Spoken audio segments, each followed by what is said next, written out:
Good day, everybody. Hope you're all staying healthy and happy as you can be through these turbulent times, and hope everybody's continuing to practice social distancing. We see some major benefits from that across the US economy.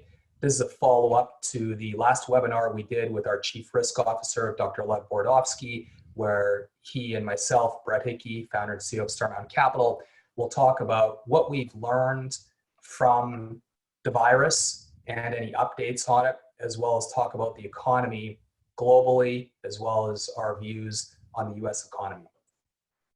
Star Mountain is a specialized lower middle market asset manager with over $1 billion in assets. We have two core investment strategies. One is providing loans to established US-based small and medium-sized businesses, often along with additional equity capital. Two is purchasing limited partnership interests in other lower middle market funds from investors who are seeking early liquidity. Our team has been investing across multiple economic cycles for the past 20 or so years and has experience from Credit Suisse, GSO Blackstone, Goldman Sachs, Bank of America, and Merrill Lynch. We have offices across the country and are highly focused on the US economy. We also do have outsourced people in India with an office we opened 10 years ago.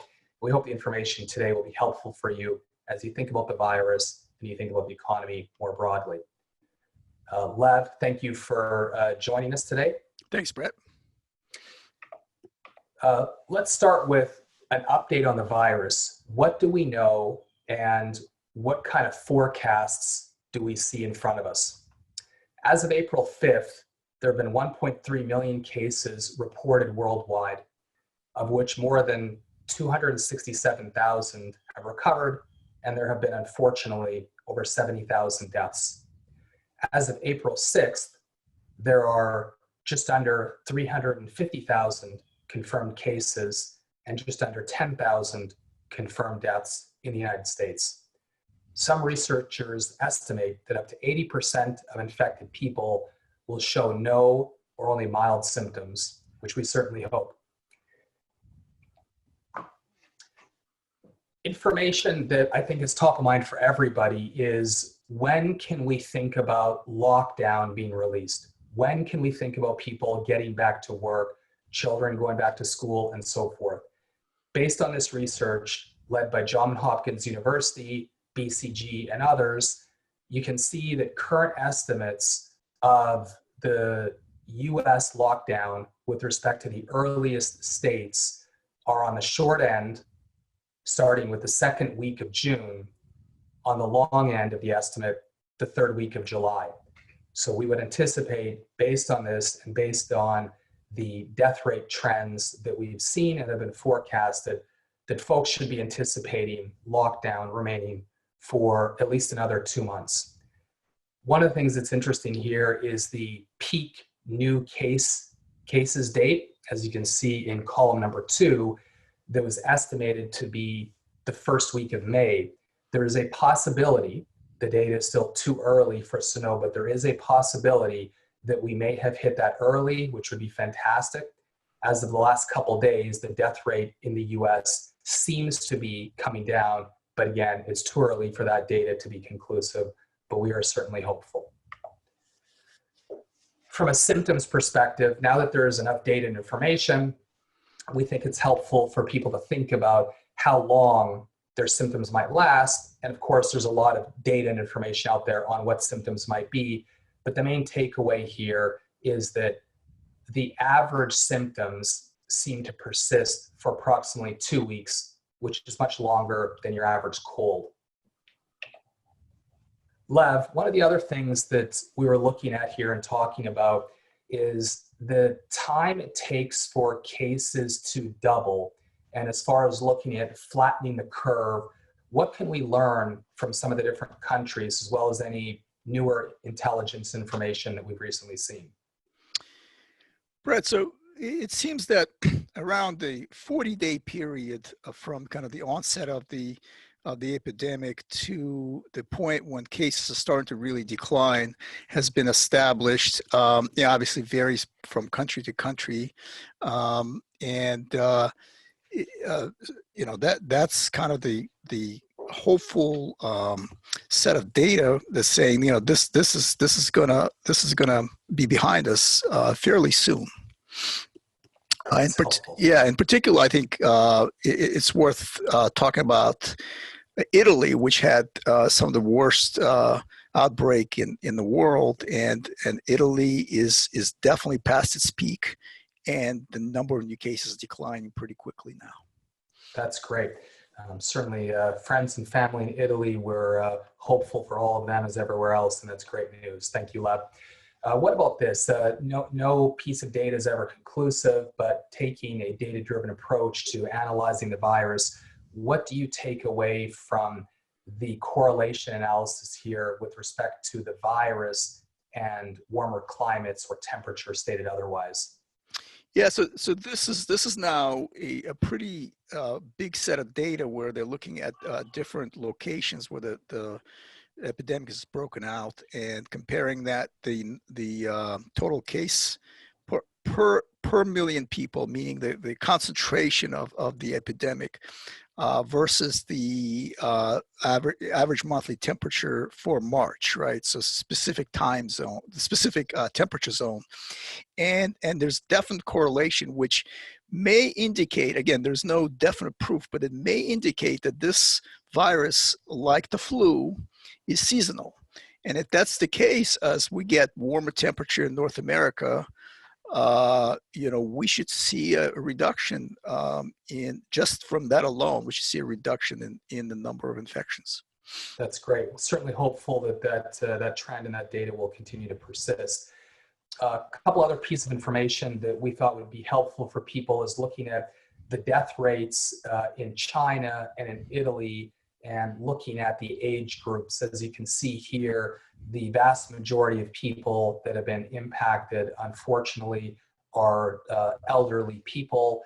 And certainly we hope that people continue to be very vigilant on social distancing and helping loved ones and elderly people.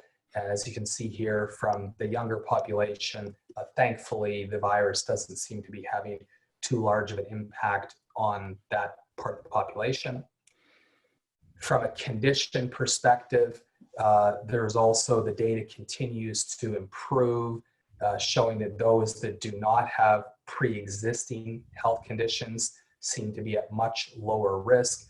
Unfortunately, folks with cardiovascular disease, where this virus hits your lungs and other, has of course the largest impact, and other challenges like diabetes and general health have issues. So more good reasons for everybody to do the best they can to focus on general health and wellness, and certainly to be as protective as we can be for those that may have ailments.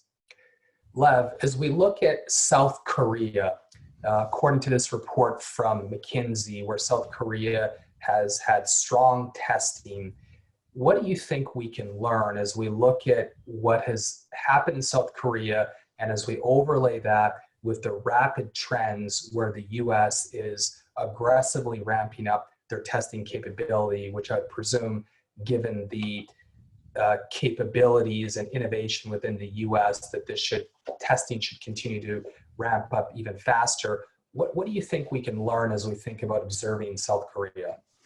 So South Korea was very aggressive in its attempts to contain the virus, and they did two things. They did an enormous amount of testing. They also wanted to make sure they track all the interactions. They want to know if somebody tested positive, who they interacted with, and find those people and test them as well. So they would follow the dots, so to say, and that's been very effective in slowing down what they call flattening the curve, so that it doesn't overwhelm the health system.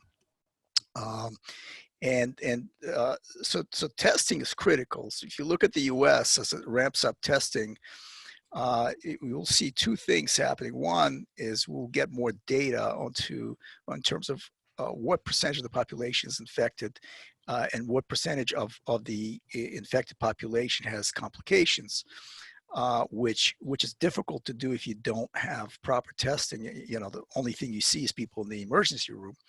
but this will give people a sort of heads up of how many cases are out there and how to contain them. How is it spreading and so on. So testing is critical. One of the things that just came out recently is a test that allows a much more rapid result, and that will be very helpful because waiting for a week for the test results creates real issues for people. So the combination of this new technology and a bigger effort in terms of testing, I think, will help contain the epidemic faster. That's great. And a big thanks to all the companies out there that have been assisting with developing additional testing and helping find ways to disseminate and get the tests out, as well as to all of the volunteers and, of course, different medical workers. A big sincere thank you to all of you for your efforts, tremendously helpful for all of us in humanity. As we look to vaccines, it seems like, Lev, there's a lot of things to be hopeful for as the world is really rallying and companies are rallying behind fighting this horrible disease. What can you tell us about what we know today around potential vaccines? Well, the first thing I'd like to say is that it's great that, as terrible as this situation is, this pandemic, I'm glad that it's happening now versus, say, 10 years ago when technology and medical advances weren't what they are today. I mean, the way they can do, RNA, DNA analysis these days, the speed at which they can do this has helped launch multiple studies in terms of both medications and vaccines, and much quicker than it would have been just a few years ago. They've got supercomputers working on this problem, and labs globally doing this. So the progress has been tremendous and very rapid. Obviously, to bring a new vaccine to market on a broad scale is pretty difficult to do. And takes some time. So there's one that's finishing the first phase of clinical trials, may start the second phase this spring, which is the early one. But a bunch will be in the first phase of clinical trials, in the next few months. And then some people think that the first vaccines will be available at least to healthcare workers who are on the front lines of this in sometime late this year, like sort of December-ish. And then within the next sort of 12 months, we should see a broader use of vaccines. Bill Gates, the foundation, just launched a program to start building factories to mass produce vaccines on a large scale. So we'll see that ramping up sort of early next year. That's great. And yeah, big thanks to the Gates Foundation. That's great to see everybody rallying, and the speed at which this is moving is really unprecedented, which is really a testament to today's technology and healthcare workers, as you said, Lev. Let's switch gears now. Let's talk about the economy. We know that the virus, of course, has a massive impact globally, in addition to the US, on the economic impact for the second quarter that we're in, as well as we think about recovery. First is, on a relative basis, for the entire calendar year 2020, this data is, of course, ever evolving, which we'll continue to keep people updated on. But as of current estimates, the US is projected to have a GDP decrease of 2.4% for the calendar year 2020, not just for the second quarter, for sake of clarity, which will be, of course, a much harder hit quarter.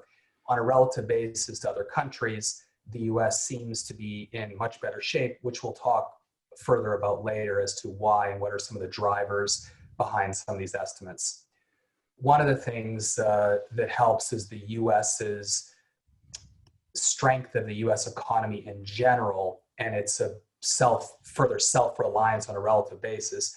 Lev, as we look at global trade, the US is much less reliant on global trade relative to other countries. Why does this matter, Why is it relevant? What should people know about that? I think the important thing to keep in mind here is that because the U.S. relies much more on domestic demand than other countries, you know, obviously we'll go through this sharp downturn.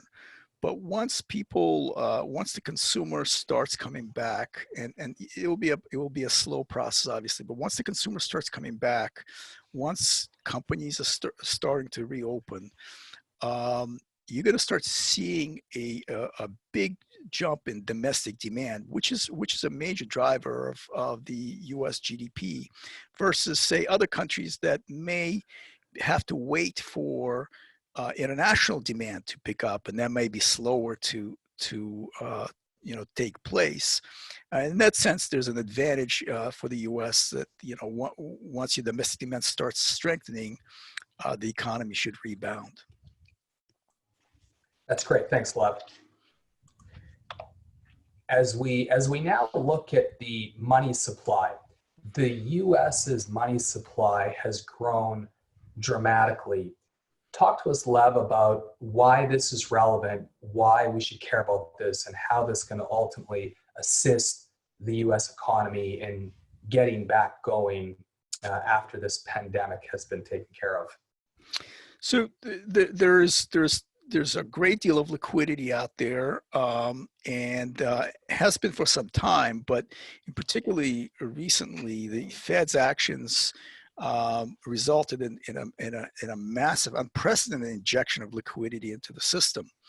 And as a result, you see a rise in deposits at banks, and there's going to be a lot of cash out there.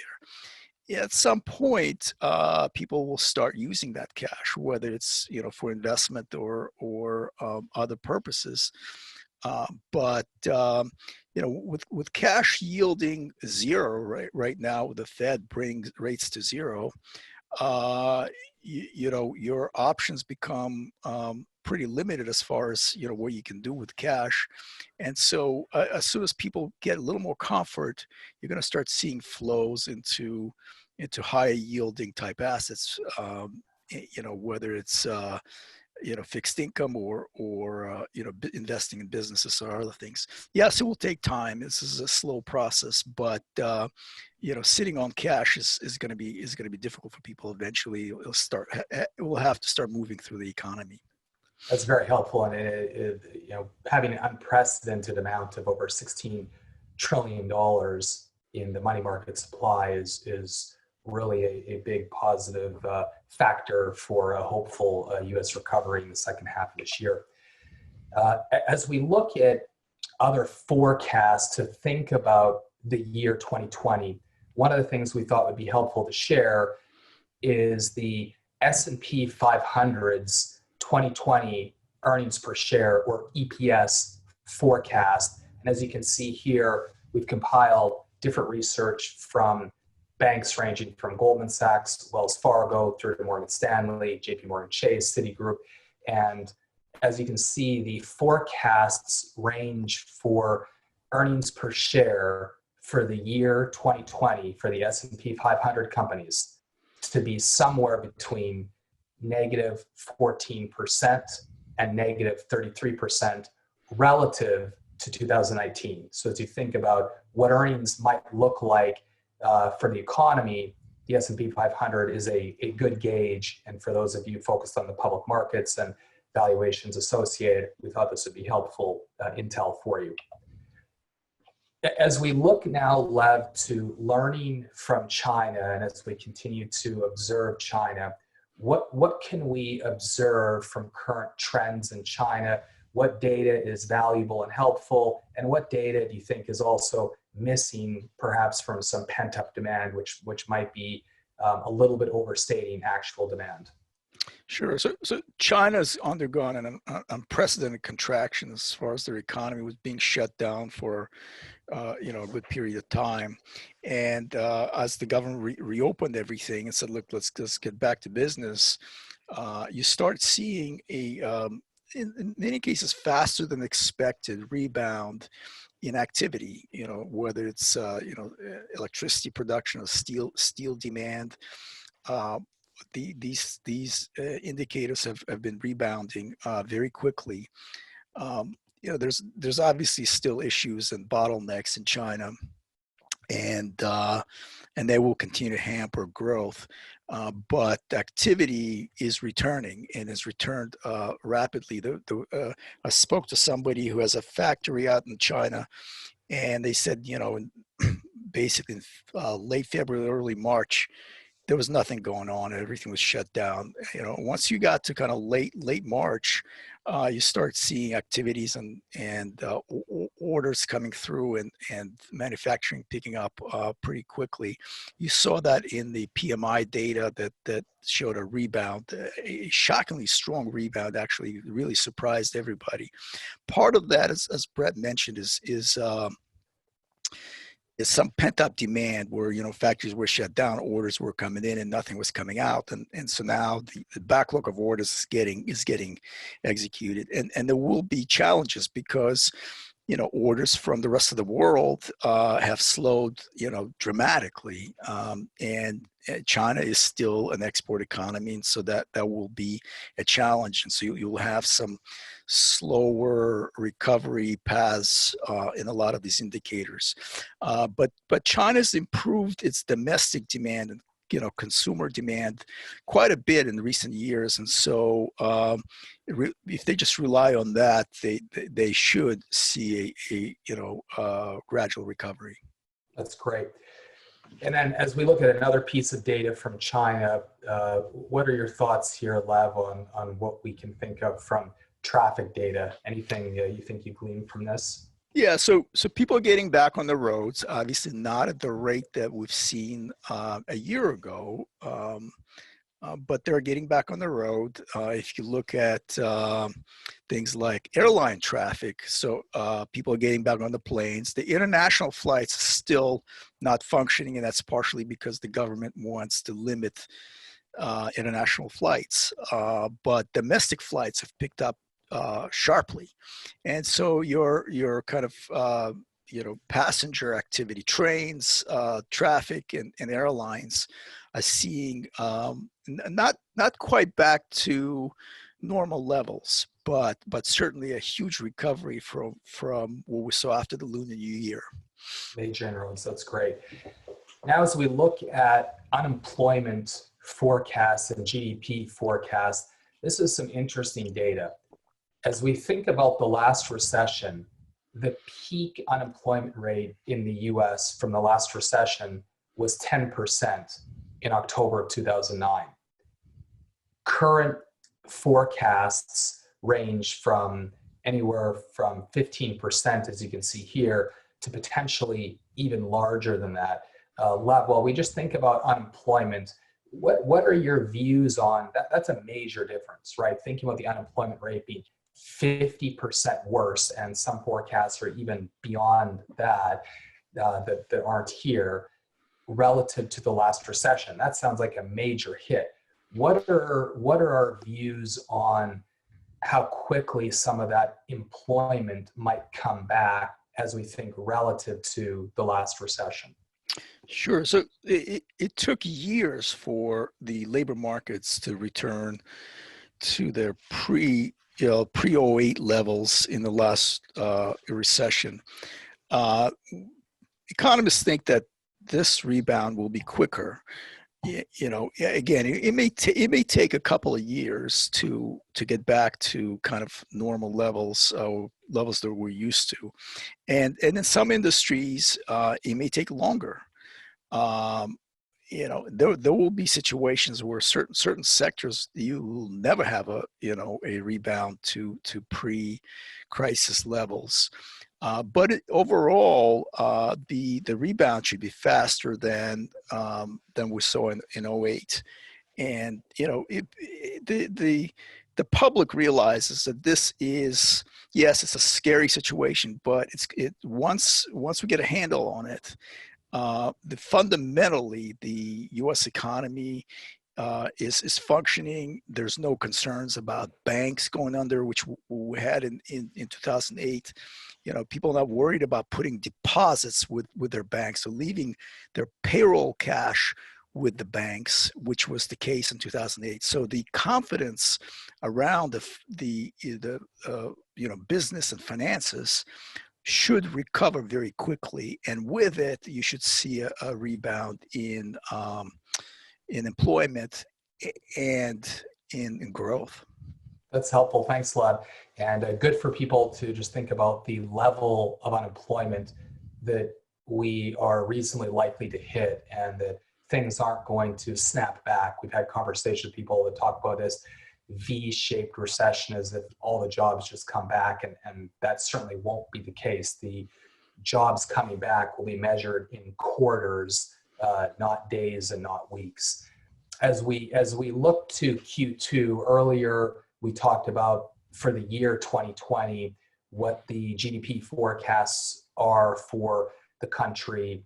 And as we think about Q2 and the major impacts that are likely in front of us for this quarter, the ranges are as light as a 10% negative change in quarterly GDP and as penalizing as a 40% change in GDP. So people should expect, of course, a pretty difficult and challenging Q2 for revenues, for earnings, and for continued layoffs from an employment perspective. As we look, Lev, to hopefully thinking about the economy pulling back, let's now focus on some of the data that will hopefully assist us in coming back and assist the economy in coming back. Obviously, the government has really pushed unprecedented levels of capital and stimulus in, and they've moved. Everything can be done differently, but seem to have moved quite quickly and made major moves on rates and on providing additional capital. Let's talk about some other information. What do you think about the household debt service payments as a percentage of disposable personal income in the US, and how that might benefit us relative to where we were at heading into the last recession, Lev? Sure. So this crisis is obviously severe. We're going to see a massive spike in household delinquencies and people not, missing payments, and there will be, huge increase in failure to pay mortgages, rents, credit cards, and so on. But on a relative basis, if I had to say, if we had to take this crisis and say, when would you want to have this crisis?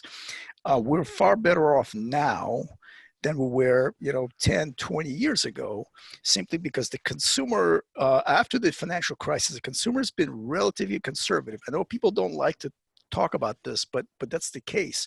The U.S. consumer has been conservative. You don't see home equity loans going through the roof. People don't borrow against their house to take a vacation. That hasn't been happening. So your typical household's been cautious because of the financial crisis, and because of that, the current situation will be managed better than it would have 10 years ago or 20 years ago. That's helpful. And in our last presentation, we showed how the U.S. banking system is in dramatically better shape, overlaid with the U.S. consumer being, as you can see here, in dramatically better shape. Let's look now at another data point as far as household savings as a percentage of disposable personal income. What's your takeaway from this, Lev? Yeah. So again, after the crisis, Americans said, you know what, I better start saving, and it almost became a cultural thing. In fact, if people talk about millennials and so on, a lot of millennials have lived through, as very young people lived through the financial crisis, said, I'm going to save, and a lot of people don't have much savings, and the media keeps showing that.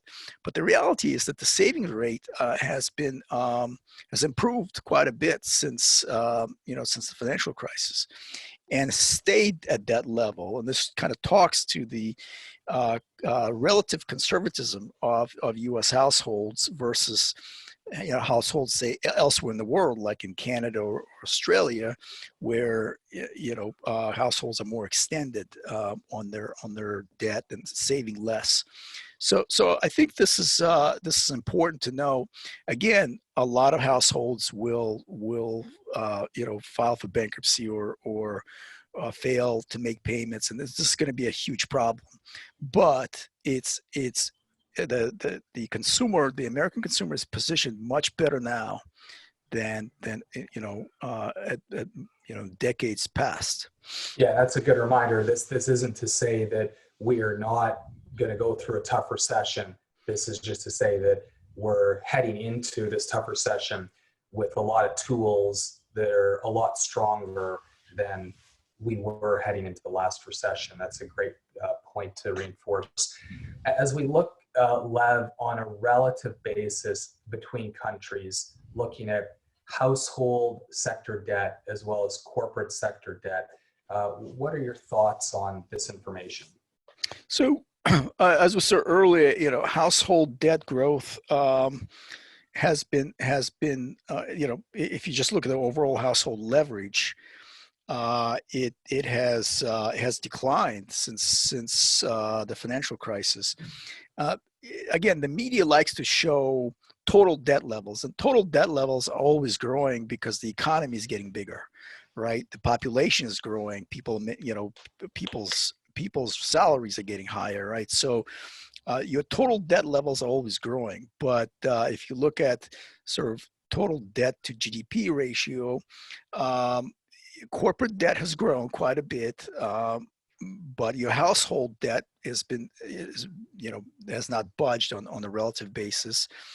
And relative to other countries, I think the U.S. is positioned reasonably well to withstand this crisis. Not to say that we're not going to see, corporate defaults and so on, but I think it's a good place to be relative to, say, where China is or Canada, for that matter. Yep, that's great. Just thinking about on a relative value to other countries, how folks may think about the U.S. economy in general. Switching gears from an economic perspective into an industry perspective, I guess some of the views here, Lev, as we think about the distress ratios by industry, of course, nothing people wouldn't expect here other than the percentage of companies that are distressed is really systematic across different industries, be it air transportation, oil and gas, retailers for the most part. Any other information that you think is particularly interesting here and less obvious that people should be thinking about? You'll see some of this showing up in regional economies. For example, if you look at Texas, it's unfortunate, but Texas has a double whammy of collapsed oil prices and and the epidemic, and it's just brutal impact on the economy. So some of these things will propagate through. You will probably see government support in some cases. I wouldn't be surprised if this talk about the federal government, for example, bailing out or taking stakes in airlines, for example. You may see other types of federal government support for these companies. And there'll probably be a shakeout. You will see defaults spiking in some of these sectors. People supporting airline firms or people in the oil and gas sector. You'll see a rapid increase in defaults. Retailers, leisure, especially the small business sector, you might see some stress. But things are so it's going to be difficult for some of these sectors. Yeah. It's a good point you bring up as you think about different geographical regions and the impacts that might be a domino effect if you're in a area where a lot of the jobs and a lot of the income and a lot of people spending money on everything in a place like Texas that unfortunately has a lot of oil and gas, and they've continued to work on diversifying their economy over the years, but still has a large oil and gas exposure, how that can ripple through to fewer people having jobs and the impact that can have on a geographical basis when you look at it on a more micro economy. For those of us that are investing in private businesses, to think about that, that's a helpful data point. As we look now from the past into forecasting the future, this is interesting as far as thinking about how long certain things might take to recover as we look into a year or more into the future. Similar question, Lev. Anything that you think would be particularly valuable for people to think about as they think through how long certain industries might take to recover? Yeah, I think the way to think about it is how the recovery will be staged, right? Because people think about the downturn, they're not thinking about how the recovery will be staged, and it will be staged, right?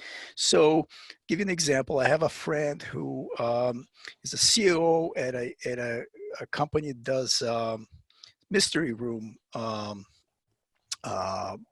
type stuff at the shopping mall, where you get locked in the mystery room and you have to get out, escape the room basically. And the company's shut down. There's nothing going on. They furloughed all the workers, and so the question is, can they return to business? Eventually, companies will want to send groups to do this, and individuals will want to come back and do this. How they're going to return? They're not going to reopen all their stores, right? What's going to happen is they're going to open the most profitable store at the shopping mall once foot traffic returns, right? And they're going to start with one store and see how it goes, right? And then the next quarter they may open a couple more stores. So there's going to be this process of slowly bring back businesses online, and some businesses are going to come back faster than others, and this kind of shows where what that spectrum is. And I guess that's the importance of thinking about, for businesses and those small businesses in particular, the liquidity and managing their liquidity as they think about how to bring sectors, divisions of their business back online. How can they phase back up, which we certainly hope they will fare reasonably well with. And as that transitions then over to the stimulus package, a huge $2 trillion U.S. economic stimulus package, unfortunately seems to not be as helpful for certain private equity owned businesses due to the employee affiliate rule test, but for those businesses that are generally not owned by larger private equity firms that have under 500 employees, seems like a tremendous amount of capital available for those that are able to navigate and move through and assist with their liquidity position, where a loan can be a very low interest rate loan and potentially turn into a loan that is completely forgiven as well, effectively a grant, as I think about it, as long as they do the right things. How do you think about this, Lev, and how do you think about and what can we currently learn about the data and information? I know from our portfolio, thankfully, we have a lot of great relationships with banks that have actively worked with us to really get in front of this with our portfolio companies. But there's tremendous demand and backlog for that. What are you currently seeing as far as how quickly this stimulus package is moving through the system? So the first thing I'd like to mention on this is that I track on a daily basis the cash levels that the U.S. Treasury is maintaining at the Fed, which is where that's their bank effectively, and that reached a record. In fact, it spiked in recent days, now approaching 700 billion of cash. Right, so the U.S. Treasury has been issuing bills at an unprecedented rate, borrowing. And so now they amassed this cash balance, which they are getting ready to deploy. So they're trying to move as fast as the federal government can move.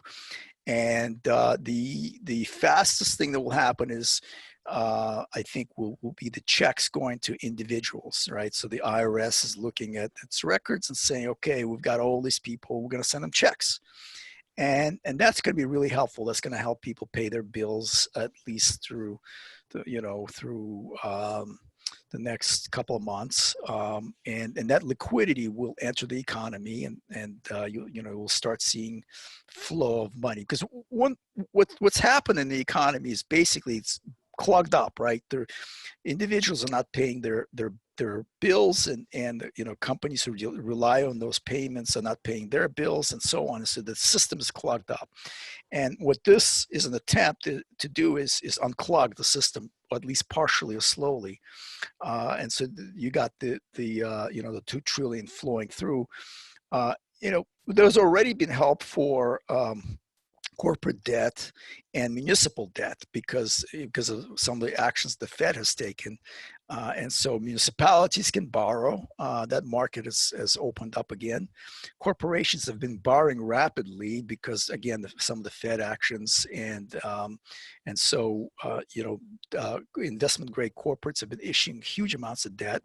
They're also tapping credit lines at banks at unprecedented rates. So there's liquidity coming in to sustain them. And that's this. So this package will be, extraordinarily helpful. It's just going to take some time to push the money, this much money, through the economy. 2 trillion doesn't just enter the economy; it takes time.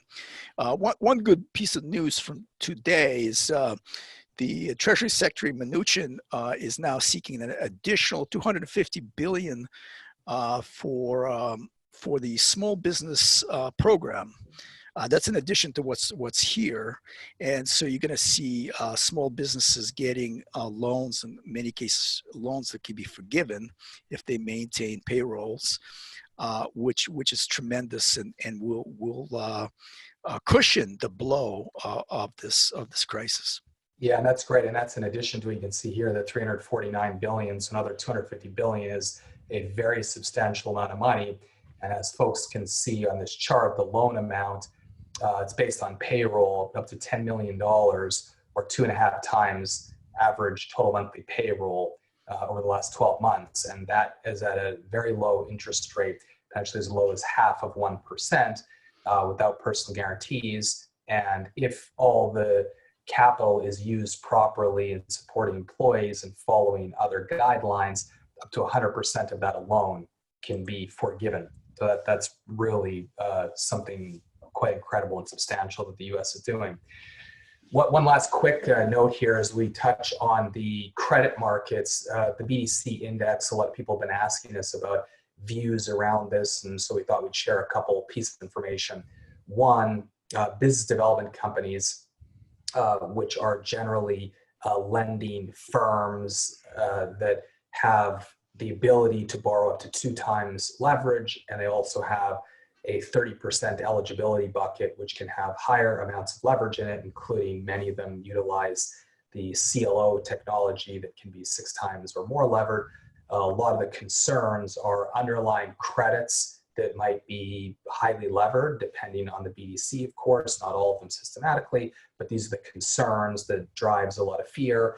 And then the amplification effect of the fact that they themselves are levered, and how will that play? And as we can see here, you can see 2 things. The BDC index going back through the last recession, you can see the downturn and ultimately the recovery, and here the sharp drop. When we magnify the recent sharp drop on a year to date, you can see that the BDC index has dropped by approximately 50%. So really deep, hard drops. A lot of people say, is that a good time to buy or not? It really depends.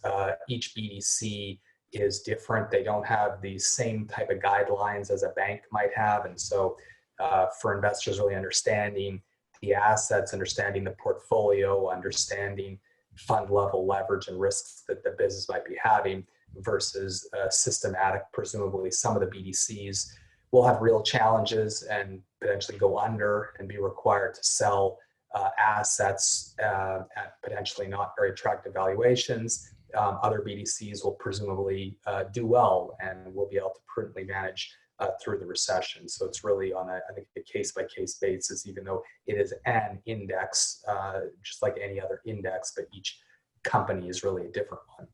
And the key things really around that, from a risk perspective, fund level leverage, same thing we covered last time, company level leverage, understanding that, try to understand adjustments to EBITDA, which means that your company level leverage can be higher than potentially stated if you have a lot of adjustments to EBITDA, where, for example, we saw businesses that were opening fitness centers and they would ask for adjustments of saying, well, let's assume that these 5 other fitness centers that we have signed a lease on are open, are running, and are running at the average levels of profitability. So give us an assumption that they are generating that type of positive EBITDA. Well, of course, with the economy stalled and people not going to gyms, the lease payments and the expenses continue, but those are not coming online, certainly at anywhere near the pace that they would have hoped. So those adjustments could in fact turn to zero for a quarter or two as things eventually will slowly come back in the second half of the year. And it really comes down to a business having the liquidity, the balance sheet, and low enough leverage to be able to withstand and work through those challenges. But those can be pretty substantial. And then trying to understand what kind of covenants borrowers have to deal with these challenges. As we know, heading into a pretty toppy market that we just got out of, a lot of the larger market lenders were persistently doing covenant-light loans that can have additional risks associated with it. And then from an ownership perspective, a lot of people are looking at folks that have syndicated loans, and how does that create a dynamic to work through and have people come together to form decisions. And every loan really is different. So there's a lot of complexity associated with all of that. We wish we could give some clean, simple responses, but ultimately there's a tremendous amount of complexity that requires a lot of horsepower and data to be able to look through, to analyze things. But we hope that is helpful for everybody. A real big thank you to all of the healthcare workers out there, the volunteers out there, the business owners and the employees, and everybody really rallying together in this global pandemic. We wish you all well. We thank you all for supporting. Our charitable foundation with Star Mountain is looking at other ways to help support the economy, in addition to our for-profit business providing capital to businesses to help grow and hopefully help assist the economy in recovering in the second half of the year. We hope this was helpful for all of you, and we wish you all the best. Thank you all, and stay safe and healthy.